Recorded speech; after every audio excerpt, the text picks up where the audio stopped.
की जिनवाणी माता के माध्यम से अपने आत्मा के स्वरूप को पहचानना। अपनी जो चैतन्य वस्तु है वह परद्रव प्रभावों से भिन्न है और अपने ज्ञानादि अनंत शक्तियों रूप विद्वान है। ऐसे ज्ञायक प्रभु परमात्मा का माँ जिनवाणी माता के माध्यम से परिचय करना, तत्पश्चात शरीर राग आदि ये सब कर्मकृत वस्तुएं हैं। इनका हमारे आत्मा के साथ में किसी प्रकार का कोई संबंध नहीं है।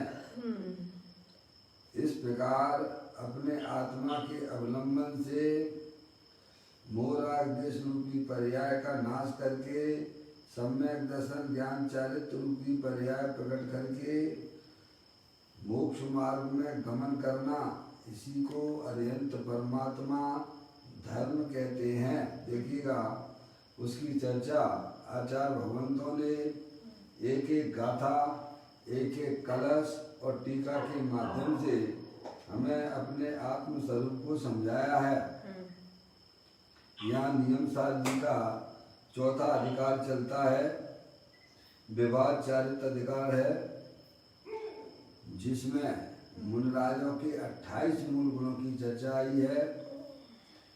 गाथा यहाँ पर 62 नंबर की चल रही है।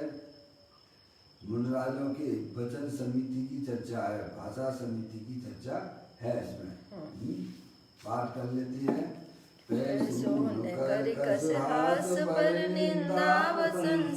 आत्म की छोड़े कहे हित कर वचन उसके समिति है वचन की। देखिए भाषा समिति है। मनराज को कैसी भाषा समिति होती है तो कहते हैं पैसूर खरगस हास्य परनिंदा आत्म प्रशंसा, जो कि अशुभ भाव हैं। यानी भैया मुनराजों को उनकी पर्याय में अशुभ भाव होते नहीं हैं, इसीलिए इस प्रकार के वचनों का उनके अभाव होता है। पैसून यानी चुगली भरे वचन, कर्कश हैं कान को चुभने वाले वचन, हास्य परनिंदा और आत्म प्रशंसा, ये सब जो हैं अशुभ हैं, अशुभ राग हैं। मुनराजों के अशुभ राग होता नहीं है, इसीलिए उनको इस प्रकार के वचनों का वचन उनको होते नहीं हैं। तो कहते हैं पैसून कर्कश हास्य पर निंदा आत्म प्रशंसा की छोड़े कहे। तो क्या है, अभी उनकी पर्याय में परिपूर्ण वीतराग दशा प्रकट नहीं हुई है, अभी शुभ भाव का वहाँ पर अस्तित्व है। तो इसके कारण से उनके 28 मूल गुणों के परिणाम देखे जाते हैं। उसमें इस प्रकार का भाषा समिति जो सुपरहित के कारण है, समझ ऐसी भाषा देखी जाती है जो स्वयं के लिए भी कल्याणकारी होते हैं और दूसरों के लिए भी कल्याणकारी होते हैं। ऐसे शुभ वचनों को वह मुनराज के वचन देखे जाते हैं, उसे व्यवहार से भाषा समिति कहते हैं। ठीक है, एक होगी गाथा। अब इसके ऊपर पूज्य गुरुदेव श्री ने प्रवचन रतन चिंतामणि ग्रंथ के माध्यम से यहाँ पर उस गाथा और टीका के ऊपर पूज्य गुरुदेव श्री ने जो इसमें व्याख्यान किया है उसको अपन यहाँ पर पढ़ रहे हैं। यहाँ पर आत्म सिद्धि नाम का एक ग्रंथ है, उसकी 170वां नंबर की गाथा है, श्रीमद राजचंद जी ने लिखी है। उसमें यह बात आई है, उसकी बात अपनी चल रही थी। शुद्ध बुद्ध चैतन्य घन स्वयं ज्योति सुखदाम, दूजो कहियो केट लो कर विचार तो पाम। क्या कहते हैं श्रीमद राजचंद जी, शुद्ध बुद्ध चैतन्य घन स्वयं ज्योति सुखधाम है कि भगवान आत्मा जो है वह कैसा है? शुद्ध है। पहले कहा उन्होंने शुद्ध है, समझ में आया? शुद्ध का मतलब ये होता है कि पर द्रव पर भावों से भिन्न और अपने ज्ञान आदि अनंत गुणों से, समझ गया? ये हो गया शुद्ध का अर्थ। और बुद्ध है। बुद्ध यानी ज्ञान स्वरूप है। बुद्ध यानी आत्म जो वस्तु है वह अकेला ज्ञान का भंडार है। समझ में आई? फिर कहते हैं चैतन्य घन है। कैसा है वह भगवान आत्मा? अपने असंख्यात प्रदेशी चैतन्य स्वरूप वाला है। ये चर्चा अपनी कल यहाँ तक चली थी, है ना? कैसा है भगवान आत्मा? तो कहते हैं चैतन्य घन है,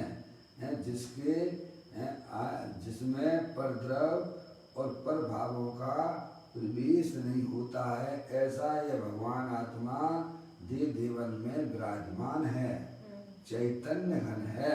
समझ गए आप?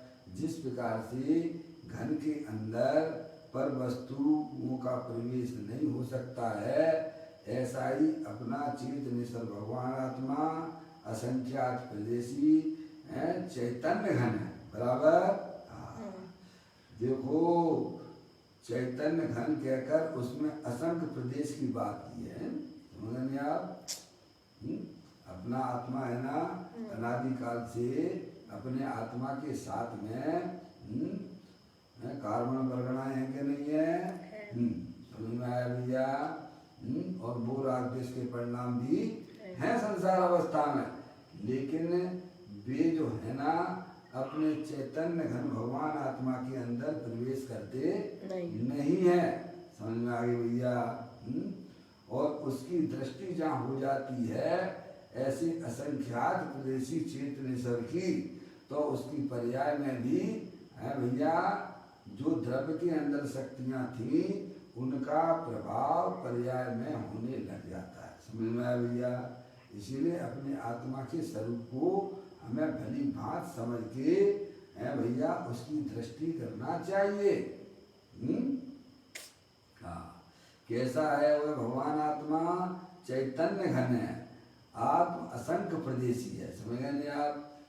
एक क्षेत्रावा शरीर के साथ में आपने सुना ही होगा कि आत्मा और शरीर का एक क्षेत्रावा संबंध है। तो एक क्षेत्रावा का मतलब ये नहीं हो जाता कि एक दूसरे में मिल जाते हैं। बराबर है? जैसे मौसी है क्या? हाँ मौसी, कल भी मैंने आपको याद किया था, शायद कल आप नहीं थी। चली गई थी। अरे चले गए हो गया लास्ट में मैंने आपसे ये बात चल रही थी कि आपने हमको शिकंजी पिलाई थी ना आत्मार्थी ट्रस्ट में। ठंडाई? ठंडाई में आप क्या क्या डालते हो? हाँ, अरे भाई ये तो अपन समझने की बात है भाई, हैं? ज्ञान तो हो ना। एक क्षेत्रागाय है, एक क्षेत्रागाव है, तो एक क्षेत्रागाय का मतलब ये नहीं हो गया कि एक दूसरे में मिल गए हैं। तो आपने जो ठंडाई बनाई थी ना उसमें आपने विविध प्रकार की उसमें जो भी हैं होते होंगे भाई। समझ में आया? शक्कर डाली होगी, दूध होगा, पानी भी होगा उसमें, है भैया? उसमें अंदर थोड़ा बहुत हो सकता है टेस्ट के हिसाब से आप नमक भी डाल देते होगे, हैं? काजू डाल दिए आपने, बादाम डाल दिए, हैं? जो भी चीज़ विविध प्रकार की डाल दी ना, है? और बन गई ठंडाई।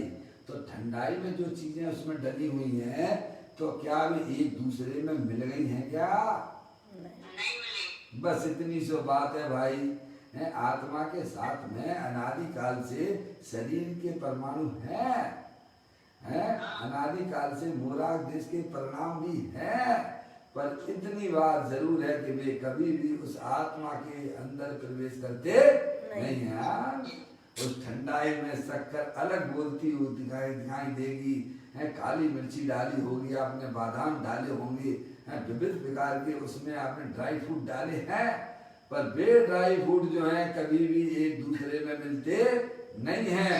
अगर एक दूसरे में मिल जाए तो आपको अलग अलग सबके स्वाद नहीं आएंगे। समझ में आया? ऐसे ही अपना भगवान आत्मा है भैया, चेतनेश्वर भगवान आत्मा है, असंख्यात प्रदेशी है।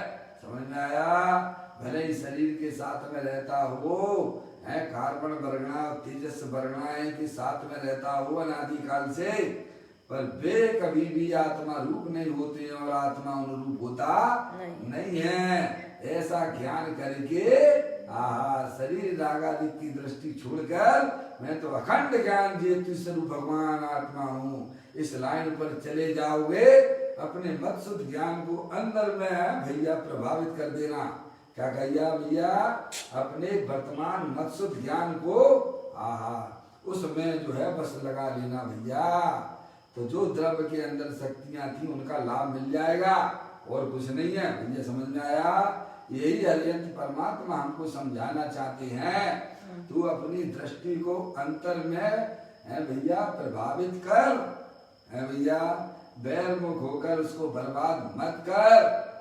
समझ में आया भैया? उसी को आचार्य भगवान धर्म कहते हैं। अब आत्मा के लक्ष्य से जीने सीखो, है भैया।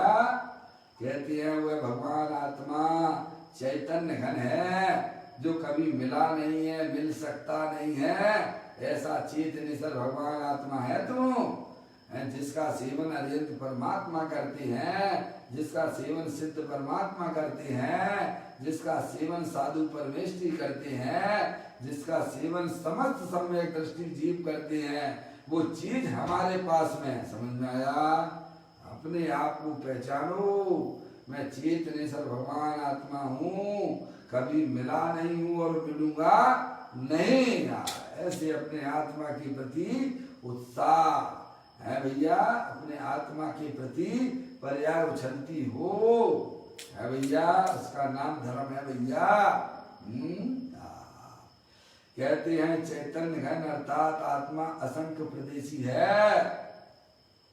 देखो चैतन्य कहकर उसमें असंख्य प्रदेश की बात की है भैया, क्योंकि यह असंख्य प्रदेश की बात सर्वज्ञ के सिवाय अन्यत्र कहीं नहीं हो सकती है, क्योंकि सर्वज्ञ भगवान के ज्ञान की पर्याय का ऐसा ज्ञान हुआ है कि सकल द्रव्य के गुण अनंत पर जाए अनंता, जाने एक ही काल प्रकट केवली भगवंता। समझ में आया? उनकी ज्ञान की पर्याय का ऐसा विकास हुआ है कि भैया कोई भी ऐसा पदार्थ नहीं है चेतन अचेतन जिसे वे नहीं जानते हों। द्रव्य तो जानते ही हैं और उसके अंदर रहने वाले अनंत गुणों को भी जानते हैं भैया, और उसके हर समय के एक एक समय के परिणमन को भी वे जानते हैं। अनंत काल पहले हमारी पर्याय कैसी हुई थी और अनंत काल बाद मेरी पर्याय कैसी होना है, उसको वह केवली परमात्मा वर्तमान में जानते हैं भैया। ऐसी केवल ज्ञान की पर्याय अरिहंत परमात्मा ने अपनी पर्याय में प्रकट किया है, और वैसी पर्याय को रखने वाला तेरा चेतनेश्वर भगवान आत्मा है। अनंत अनंत पर्यायों का भंडार भैया। कहती है यह असंख्य प्रदेश की बात सर्वज्ञ के सिवाय अन्यत्र कहीं नहीं हो सकती है भाई साहब। है जैन धर्म, जैन धर्म के अंदर, जैन ग्रंथों के अंदर, दिगंबर ग्रंथों के अंदर ही विद्वान है वो चीज, है ना भैया। अन्य लोगों को तो आत्मा का पता नहीं, तो आत्मा की बात कहाँ से कहेंगे भाई। सर्वज्ञ के अलावा कोई आत्मा के स्वरूप को बताने वाला नहीं हो सकता है। कहते हैं स्वयं ज्योति अर्थात आत्मा जल हल चैतन्य ज्योति है भैया। देखो दे देवल में भैया अपना भगवान आत्मा अखंड ज्ञान ज्योति स्वरूप है, जो का त्यों रहता है। जैसे आकाश है ना, आकाश द्रव है ना, जो का त्यों है अपने स्थान पर, कभी भी अनादिकाल से धर्म द्रव है, धर्म द्रव है, आकाश द्रव है, काल द्रव में अपनी जगह ही रहकर अपना परिणमन किया करते हैं। आकाश को आप हिल सकता है, अलग आकाश क्या है? आकाश द्रव जो है कितना विशाल है भैया, पूरे लोकाकाश में भी व्याप्त है। और जिस प्रकार से आकाश द्रव है भैया हिल नहीं सकता है अपनी जगह से, ऐसे ही अपना चेतनेश्वर भगवान आत्मा अखंड ज्ञान ज्योति स्वरूप है, एक समय के लिए भी इधर उधर हिल नहीं सकता है। आकाश के समान है भैया, टंकोत्कीर्ण है। समझ में आया भैया? है निष्कृत स्वभावी भगवान आत्मा है, अपनी जगह रह के ज्ञान ज्योति बस अखंड ज्ञान ज्योति से दैदीप्यमान हो रहा है। समझ में आया भैया? ऐसा जानकर पर्याय उसका अवलंबन लेती है तो उसकी पर्याय में भैया है क्या है, जो अतीन्द्रिय आनंद द्रव्य के अंदर भरा हुआ था उसका प्रभाव प्रभाव प्रभाव चालू हो जाता है। वैर मुक्ता करने से पर्याय में दुख की पर्याय उत्पन्न होती है और अंतरोल मुक्ता करने से पर्याय में अतीन्द्रिय आनंद की धाराएं प्रारंभ हो जाती है। इसीलिए ग्रंथों के अंदर ये लिखा हुआ है, अपने चैतन्य स्वरूपी भगवान आत्मा को पहचानो और उसकी दृष्टि करो। क्या भैया? अपने भगवान आत्मा को देखने पर पर्याय में होने वाली पामरता भी दूर हो जाती है। दुख तो चला ही जाता है और पर्याय में होने वाली परमात्मा पर्याय में होने वाली पामरता भी भैया विलय को प्राप्त होने लगती है। ऐसी जलहल ज्ञान ज्योति। अरे भाई लोग दीपावली पे बड़ा दीपक पहले जलाते हैं ना और फिर उसके बाद छोटे छोटे दीपक जलाते हैं ना। ऐसे ही ज्ञानी कहते हैं तेरी अखंड ज्ञान ज्योति तो अनादि काल से ही जलहल ज्ञान ज्योति के समान प्रकाशित हो रही है भैया। तू अपने छोटे छोटे रत्नात्रय के दीपक जला लेना। कहते आत्मा जलहल चैतन्य ज्योति है जो कि स्वयं अपने से जानती है, उसे किसी पर की भी अपेक्षा नहीं है भैया। समझ आए? क्या कहा? आत्मा जलहल चैतन्य ज्योति है जो स्वयं अपने से जानती है भैया। सूरज को प्रकाश करने के लिए किसी दूसरे सूरज की आवश्यकता होती है क्या? नहीं है भैया। सूरज को प्रकाशित होने के लिए क्या दूसरे प्रकाश की आवश्यकता होती है क्या?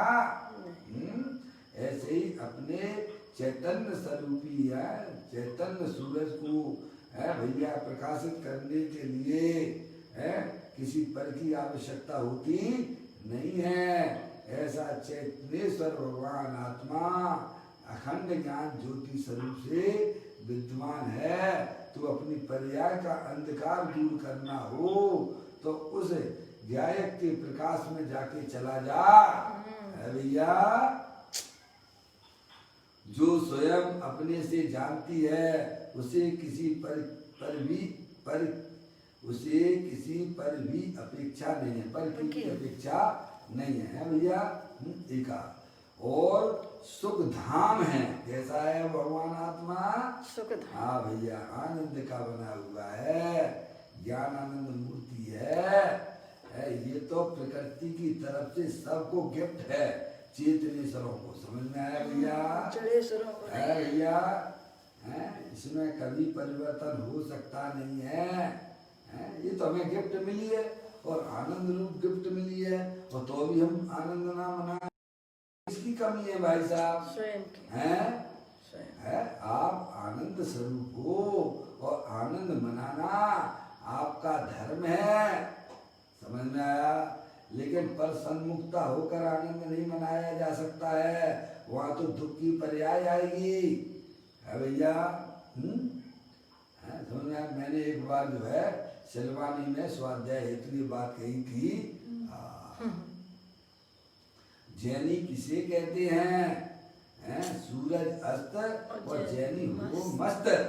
सूरज अस्त और जैनी मस्त है। तो एक भाई बोला प्रवचन के बाद, पंडित जी साहब आपने बहुत अच्छी बात कही है। मैंने की तुम्हें क्या अच्छी लगी?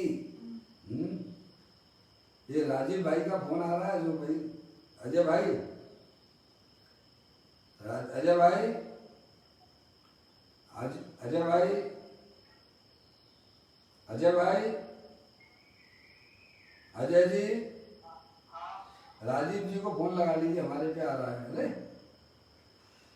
राजीव रुड़की, है क्या कहते हैं भाई, जब मैंने यह बात कही कि सूरज अस्त और जैनी मस्त, तो वो भाई बोलता है पंडित जी साहब आपने बहुत बढ़िया बात की। हमने क्या तुम्हें अच्छा लगा भैया कि सूरज अस्त और जैनी मस्त, उसे जैनी कहते हैं। दूसरे दिन जब मैं सभा में गया और मैंने उस भाई को याद किया, है भाई, तो वो भाई दिखाई नहीं मेरे को, है समझ में आया। तो मैंने कही भाई मेरा ऐसा मतलब नहीं था कि विषय भोगों में मस्त हो जाना, समझ में आया है क्या है, वो मस्ती नहीं है। अरे वो मस्ती नहीं है, विषय भोगों में मस्त होना है, वो तो भैया आत्मा को है दुख के जंजाल में फंसा देने जैसी बात है। इसीलिए कहते हैं यहाँ जो कहा जा रहा है, अरे तुम सुख स्वरूप हो, तो सुख स्वरूप का मतलब जी आनंद मनाओ। आनंद मनाने का मतलब ये नहीं समझ लेना कि पंचेंद्रिय के विषयों का आनंद मनाना। अरे अपने पास कमी क्या है, मेरा भगवान आत्मा सुख धाम है, आनंद का धाम है। जैसे आचार्य अमृतचंद देव अपने 32वें नंबर के कलश में कहते हैं, सुख शांत रस से लबालब ज्ञान सागर आत्मा, बेभ्रम की चादर हटा सर्वांग प्रगट आत्मा। हे बाबा जन इस लोक के सब एक साथ नाए, इसे ही अपनाइए, इसमें ही मन हो जाइए।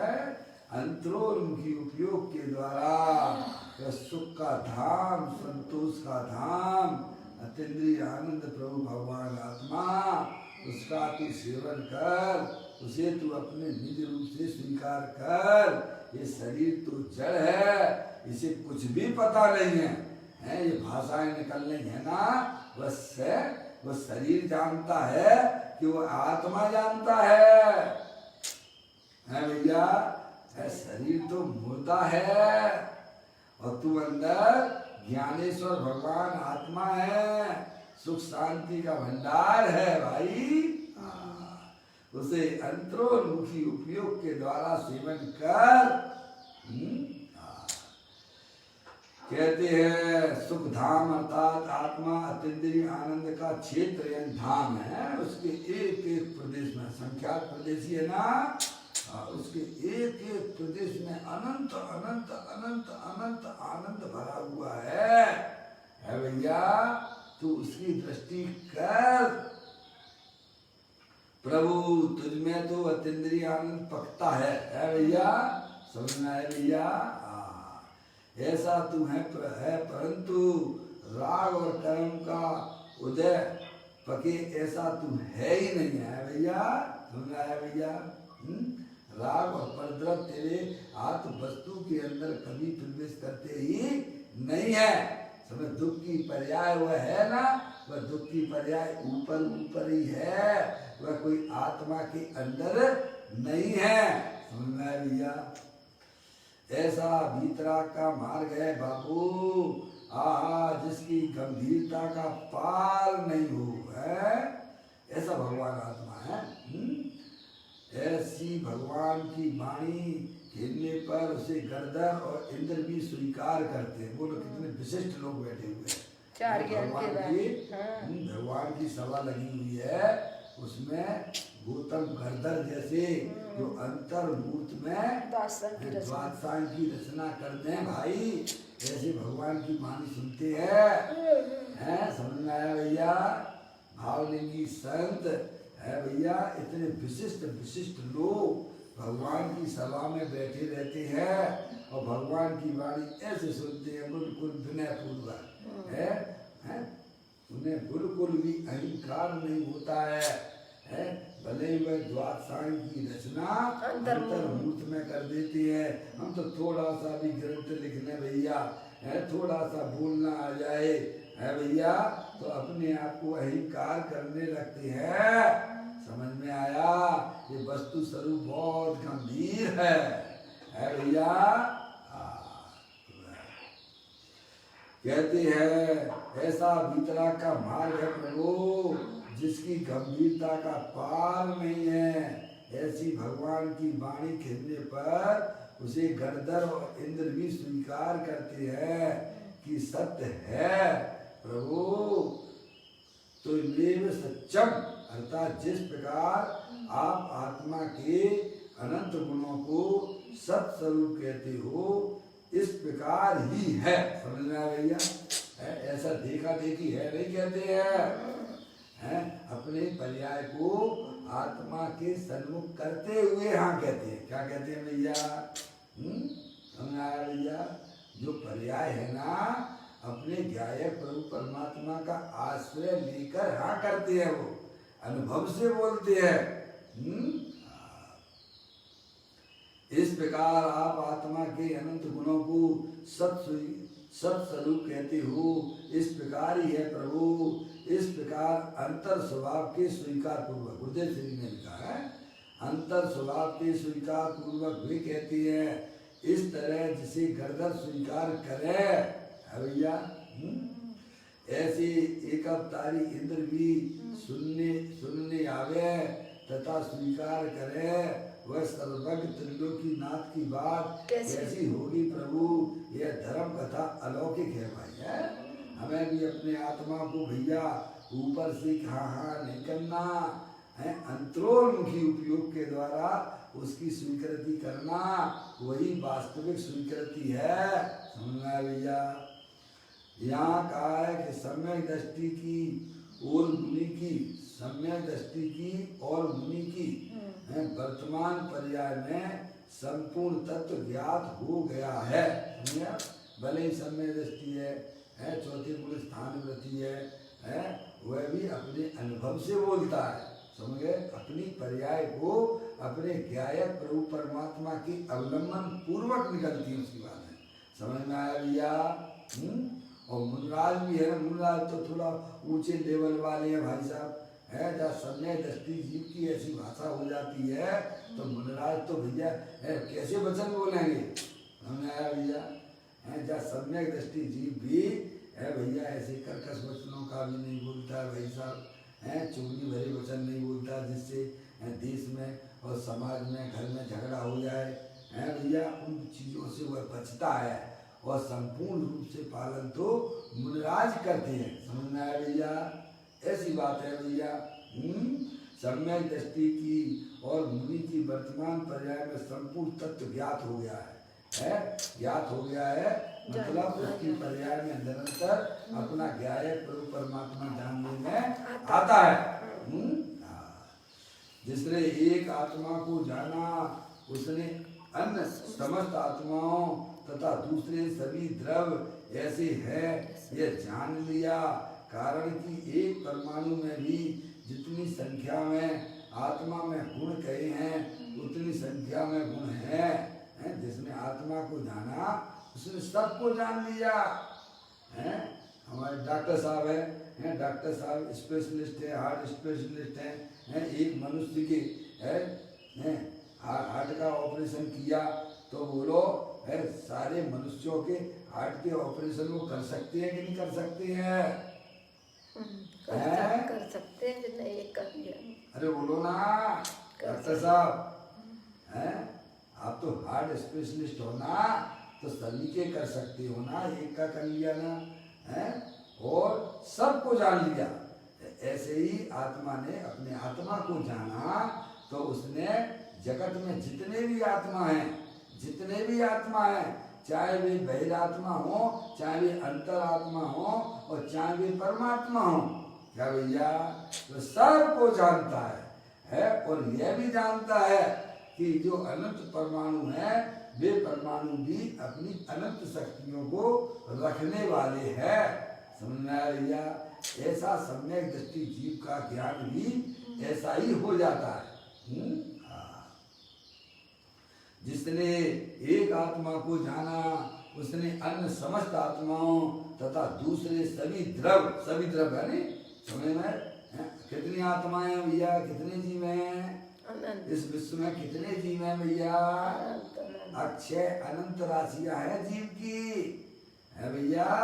उन सबको सम्यक दृष्टि जीव जानता है। गजब का खेल हो गया कि नहीं हो गया उसकी पर्याय में पप्पू भैया हैं? हेलो, आवाज आ रही पप्पू भैया हैं? जिसने आत्मा को जाना उसने सबको जान लिया। बोलो कितना गजब का खेल हो गया है, बताइए आप। अब आप जानने के लिए कुछ शेष रहता ही नहीं है। कहना भैया अत्यंत परमात्मा जितना जानते हैं ना उतना सम्यक दृष्टि जीव भी जानता है। बस मात्र अंतर प्रत्यक्ष और परोक्ष का ही रह गया है। जानने में कोई अंतर होता नहीं है। भैया ऐसी कोई बात है। और आत्मा कोई नहीं जाना है। जगत में जितने भी द्रव्य हैं दूसरे, क्या भैया पुद्गल द्रव्य कितने हैं? अनंतानंत हैं। धर्म द्रव्य कितना है? तो कहते एक है अरूपी है। अधर्म द्रव्य कितना है? एक है वह अरूपी है। आकाश द्रव्य कितना है? एक है अरूपी है। और काल द्रव्य कितने हैं? जितने लोक में आकाश के प्रदेश हैं भैया उतने कालानुद्रव्य हैं। यानी असंख्यात काल द्रव्यों को भी वह जानता है भैया।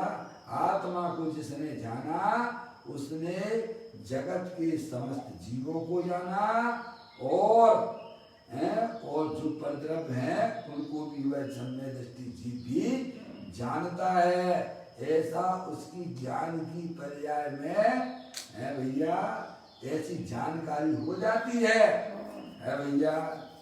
ऐसा कोई गजब का परिणाम होता भैया आत्मा को जानने पर। सम्यक दृष्टि की और मुनि की वर्तमान पर्याय की बात कर रहे हैं। किसकी बात कर रहे हैं? वर्तमान पर्याय की। सम्यक वर्तमान पर्याय में संपूर्ण तत्व ज्ञात हो गया है।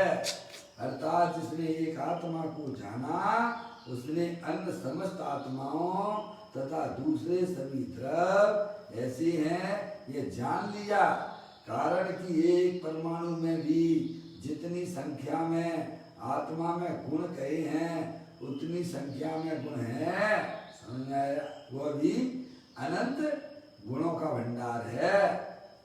मात्र अंतर इतना है कि उसमें यह चैतन्य आनंद आदि गुण नहीं है। क्या भैया? पुद्गल द्रव्य है ना वह भी अनंत शक्तियों के भंडार वाला है लेकिन उसमें ज्ञान नहीं है, दर्शन नहीं है, सुख नहीं है। क्या कहा भैया? वह जड़ है ना और आत्मा चेतनेश्वर है। जो गुण पुद्गल द्रव्य में है और वे गुण अपनी आत्मा में नहीं है। और जो आत्मा में गुण है वो पुद्गल में नहीं है भैया। समझ गए? दोनों की जातियां अलग अलग है ना भैया। आत्मा चेतनेश्वर है, ये जड़ेश्वर है। सबकी अपनी अपनी व्यवस्थाएं है ना इस लोक में भैया।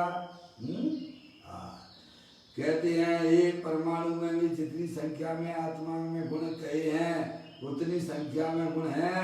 मात्र अंतर इतना है कि उसमें चैतन्य आनंद आदि गुण नहीं है बल्कि जड़ के गुण हैं। अर्थात आत्मा में चैतन्य आनंद आदि गुण हैं जबकि परमाणु में जड़ गुण है।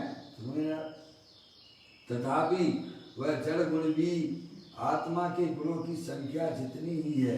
क्या कहा? तथापि वह जड़ गुण भी आत्मा के गुणों की संख्या जितनी ही है। जीव के जितने सब गुणों के भंडार हैं, समझिया सब ईश्वर हैं। ये दुनिया जो है ना ये विश्व है ना सभी ईश्वर हैं। क्या भैया? है जड़ है वो जड़ेश्वर है, चेतन है वो चेतनेश्वर है भैया। तो जिस प्रकार से जड़ परमाणु का उत्पन्न नहीं किया किसी ने उसको नाश नहीं कर सकता है। ऐसा ही अपना चेतनेश्वर भगवान आत्मा ना उत्पन्न होता है न नाश को प्राप्त होता, अविनाशी है। क्या कहा भैया? और सब जितने द्रव्य है सब ईश्वर हैं, कोई पामर ही नहीं है वहां पे। क्या ये जगत की व्यवस्था तो ऐसी है। तो ये पामरता कहाँ से आ गई? अज्ञानी जीवों की पर्याय में पामरता कैसे आई? अरे वह अज्ञानता है, अज्ञान विधाता है उनका निश्चित चैतन्य विरोधी है। इस व्यवस्था को नहीं जानने के कारण से उसकी पर्याय में, अज्ञानी जीवों की पर्याय में पामरता चल रही है। पर वह पामरता आत्मा के गुण और स्वभाव में नहीं है। क्या कहा भैया? समझ गए आप?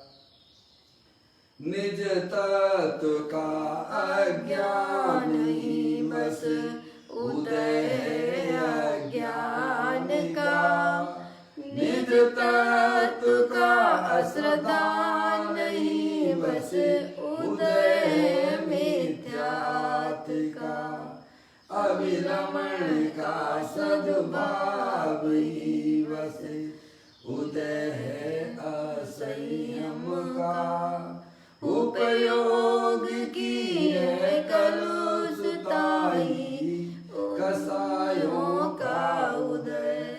आचार्य कुमकुंद देव ने समय सार की गाथाओं में 132, 33, 34, 35 ऐसी 5 गाथाएं आई हैं भैया। उसमें यही कहा है निज तत्व का अज्ञान ही बस उदय है अज्ञान का। भाई समझ में आया?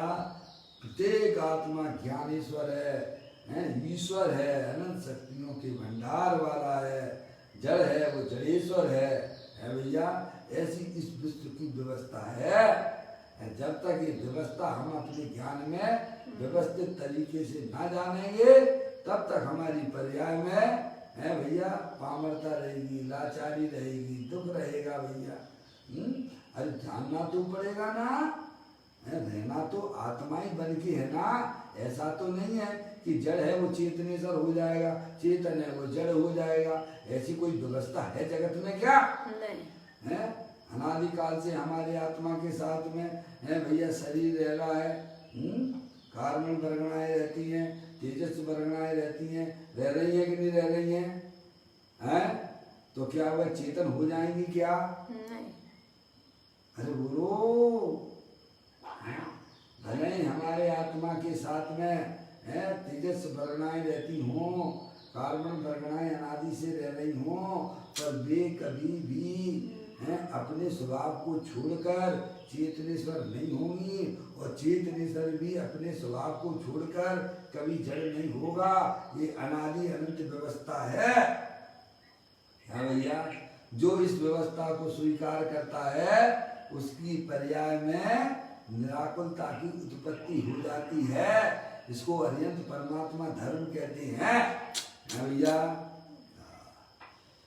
देखिएगा, यहाँ कहते हैं बल्कि जड़ के गुण हैं, अर्थात आत्मा में चैतन्य आनंद आदि गुण हैं, जबकि परमाणु में जड़ गुण हैं।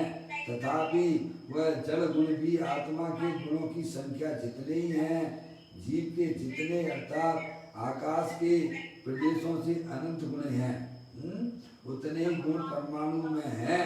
संख्या में अंतर नहीं है। तात्पर्य यह है कि एक परमाणु में भी आकाश के प्रदेशों की संख्या से अनंत गुने गुण हैं। समझा भैया? देखो क्या गजब का खेल है भैया। एक एक परमाणु परमेश्वर है भैया। परमेश्वर कहते ही उसे हैं जो ना का समय किसी ने बनाया है उसे, और ना वह नाश को प्राप्त हो सकता है, वही परमेश्वर है। ऐसे ही अपना भगवान आत्मा भी परमेश्वर ही है, पहले से ही परमेश्वर है भैया। क्योंकि गुणों को रहने के लिए गुणों को रहने के लिए विशाल क्षेत्र की आवश्यकता नहीं है। देखो एक परमाणु बम है, सुना होगा आपने, परमाणु बम है। परमाणु बम है तो छोटा समझे नहीं आप? वह उस बम में, परमाणु बम में इतनी शक्ति है कि वह विश्व को नाश कर दे सकता है। क्या कहा भैया? आपके दिए सलाई होती है ना, दिए सलाई होती है ना, उसमें काड़ी है ना, उस पर जो उस पर लगा हुआ है मसाला लगा हुआ है ना काड़ी पर, उसमें कितनी शक्ति है मालूम है भैया? पप्पू भैया का फोन कर लिया, ठीक है। अजय भाई, अजय भाई देख लें पप्पू प्रमोद को, अगर विंडो में फोन लगाया जाए आपका तो आप देख लीजिए। ये कट जाता है फिर वो बाद में यहाँ लगाते हैं तो मैं लगा नहीं पाता हूँ।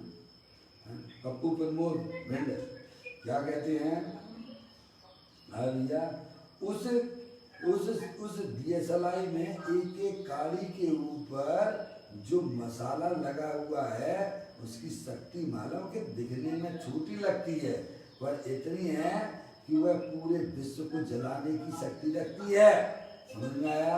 भले छोटी है लेकिन उसकी शक्तियां कितनी विशाल हैं। ऐसे ही भैया परमाणु भी अनंत शक्ति वाला है, उसे कोई क्षेत्र बड़ा हो है भैया ऐसी कोई बात नहीं होती है। समझ में नहीं आया? ऐसा विशाल शक्तियों का भंडार हुआ करता है। ऐसा ही अपना चेतनेश्वर भगवान आत्मा असंख्यात प्रदेशी चार जीव जो है ना, एक इंद्री का जीव है ना, सूक्ष्म जीव है ना, जो आंखों से भी दिखाई नहीं देता है ना, वह भी अनंत शक्तियों के भंडार वाला है। सही बात है। समझ में आया है? क्षेत्र भले ही कितना भी छोटा क्यों ना हो पर वह ईश्वर है, ईश्वर है।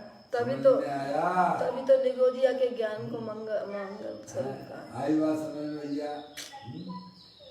देखो क्या कहते हैं, विशाल क्षेत्र की आवश्यकता नहीं है। देखो परमाणु का क्षेत्र तो मात्र एक प्रदेशी है। कैसा है? एक प्रदेशी है। परमाणु का जो क्षेत्र है ना कितना है? एक प्रदेशी है। रोज मैं चलूंगा तो बिजली उठा हो जाता है। देखिएगा आवाज आ रही सभी को?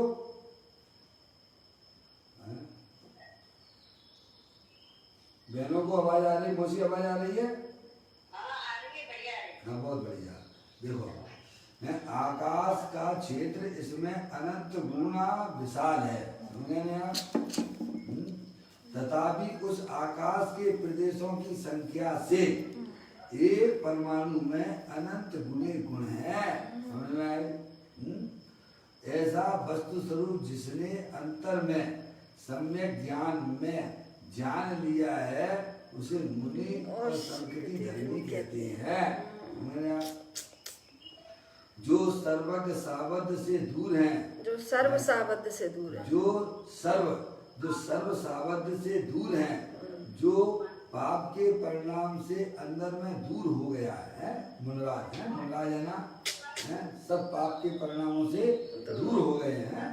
पाप के परिणाम से अंदर में दूर हो गया है, जिसने स्वहित में चित्त को स्थापित किया है। कहाँ किया है? स्वहित में। अब इसकी चर्चा, ये मूल में लाइन जो है ना, पदम प्रबंधधारी देव मुनराज की परिणाम समझ में आया? उसके ऊपर गुरुदेव श्री ने उसका खुलासा किया है। उस लाइन का, उस शब्द का भाव क्या है वो हमें समझाते हैं। देखिए जिन्होंने स्वहित में चित्त को स्थापित किया है, गुरुदेव श्री उसकी व्याख्या करते। चित्त अर्थात क्या? यहाँ मन की बात नहीं है। समझ में आया भैया? चित्त का मतलब मन की बात नहीं, परंतु चित्त को अर्थात ज्ञान की पर्याय को जिन्होंने परमात्मा के, आत्मा के अनंत अनंत स्वभाव गुणों में स्थापित किया। क्या कहा? चित्त का मतलब क्या लिया? ज्ञान की पर्याय। समझ में आया? ज्ञान की पर्याय को जिसने अपने चैतन्य स्वरूपी भगवान आत्मा में स्थापित किया, तो जो स्थापित किया जा रहा है वह पर्याय बहिर्मुखी होगी कि अंतरोन्मुखी होगी? बताइए आप। हैं? इसीलिए जिनवाणी को अंतर्मुख होकर उसका रसास्वादन करना चाहिए। समझ में आया भैया? बहिर्मुखता बिल्कुल छोड़ दीजिए। उस समय किसी का विचार मत कीजिए आप। समझ में आया? एक आत्महित की दृष्टि से अपनी वर्तमान ज्ञान की पर्याय को अंदर में स्थापित करो। है भैया? एक अभ्यास करते करते ऐसा काम हो जाता है, अद्भुत काम हो जाता है, जो अनंत काल में हमने आपने नहीं किया है वो कार्य हो जाता है। अरे अभ्यास के द्वारा कौन सी चीज कठिन होती है भाई साहब? कौन सा कार्य नहीं किया जा सकता है? तो कहते हैं चित्त का मतलब यहाँ मन की बात नहीं है, परंतु चित्त को अर्थात ज्ञान की पर्याय को। किसको लिया चित्त का मतलब? वर्तमान जो मत ज्ञान की पर्याय, ठीक है, जिन्होंने परमात्मा के हैं अपना वस्तु जो है ना परमात्मा स्वरूप है ना, अनंत शक्तियों के भंडार वाली है ना, है आत्मा के अनंत अनंत स्वभाव गुणों में स्थापित किया है। क्या स्थापित किया है? भैया है। अब वो पर्याय का मुख किधर हो गया, पर्याय का लक्ष्य किधर हो गया, पर्याय का झुकाव किधर हो गया, पर्याय किसका आश्रय लेती है? भैया अंतरोन्मुखी उपयोग के द्वारा वह पर्याय अपने आप को ज्ञायक रूप से स्वीकार करती है। मैं मनुष्य नहीं हूँ, मैं स्त्री नहीं हूँ, मैं रागी द्वेषी नहीं हूँ। अब वह ज्ञान की पर्याय अपने आप को अखंड ज्ञान ज्योति रूप से स्वीकार करती है। उसी को कहते हैं भैया अपने पर्याय को स्थापित करना। किसमें? अपने ज्ञायक प्रभु परमात्मा में। देखो ज्ञान की पर्याय को जिन्होंने परमात्मा के यानी आत्मा के अनंत अनंत स्वभाव है गुणों में स्थापित किया है? आप बोलते हो कि नहीं बोलते हो? मुल्लाज की जब भक्ति करते हो हैं क्या? चैतन्य गोपाल में मुनिवर बसते अनंत गुणों में केली करते। कहाँ करते हैं? अनंत गुणों में है। मुराद की ज्ञान की पर्याय किधर जा रही है भैया? हमारी पर्याय किधर जाती है? ये पर्याय को हम आप पहचान सकते हैं कि नहीं पहचान सकते हैं कि हमारा पंडमन किधर हो रहा है, किसको लक्ष्य कर रहा है? पर का लक्ष्य करता है तो पर्याय में दुख की पामरता की पर्याय आती है, और आत्मा का अगर जो है आत्मा की तरफ झुके तो पामरता नहीं परमात्मा दशा तक प्रकट हो जाती है। समझ में आया? और अतीन्द्रिय आनंद के फव्वारे भी छूटने लग जाते हैं। ऐसी अंतर्मुखता की कहानी है ये, है भैया। कहते हैं गुणों में स्थापित किया है। कैसे स्थापित किया? कि मैं तो चेतने सर्वमान आत्मा हूँ। क्या भैया? चेतने जिसे अंदर में ऐसे अनंत गुणों के सतपने का भाषण हो गया है, जिसकी पर्याय में गुणों का सतपना भाषित हुआ है, उसे संकृति कहते हैं। अजय भैया पप्पू भैया आ गए क्या लाइन पर? आ गए, बहुत बढ़िया। अजय भाई हमारा बहुत अच्छा काम करते हैं भैया। कितने लोगों को जागृत करते हैं, कितने लोगों को फोन लगाते हैं भैया। हैं उनकी कीमत करना सीखो। है समझ में आया? ज्ञानी जो है साधर्मी लोग कितनी हेल्प कर रहे हैं। आपकी कोई भी करने वाले नहीं है। सब विषय भोगों में लगाने वाले तो बहुत मिल जाएंगे, लेकिन आत्म कल्याण में लगाने वाले तो बहुत किंचित लोग मिलेंगे आपको। भैया हमें अभी उनकी कीमत नहीं आती है। जब ये पर्याय हमारे हाथ से निकल जाएगी भैया फिर पछताने से होता क्या है भाई साहब? साधर्मियों का बहुत बहुत उपकार होता है जो आत्म कल्याण में हमें लगाते हैं भाई। कहते हैं जिसे अंदर में ऐसे अनंत गुणों के सतपने का भाषण हो गया है, जिसकी पर्याय में गुणों का सतपना भाषित हुआ है, उसे संकृति कहते हैं। और आगे बढ़कर स्थिरता करने वाले को साधु कहते हैं।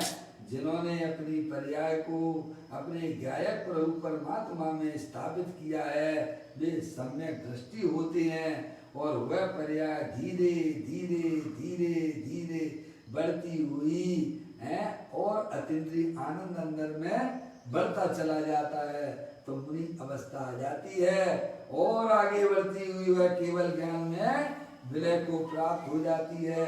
जैसे आप जो है दूध है ना, आप जो है दही जमाते हो ना, है भैया, दूध में आपने जामुन डाल दिया ना, है तो वह जामुन क्या करता है? क्या करता है? वह दूध को फाड़ देता है और दही की प्रक्रिया में चला जाता है भैया।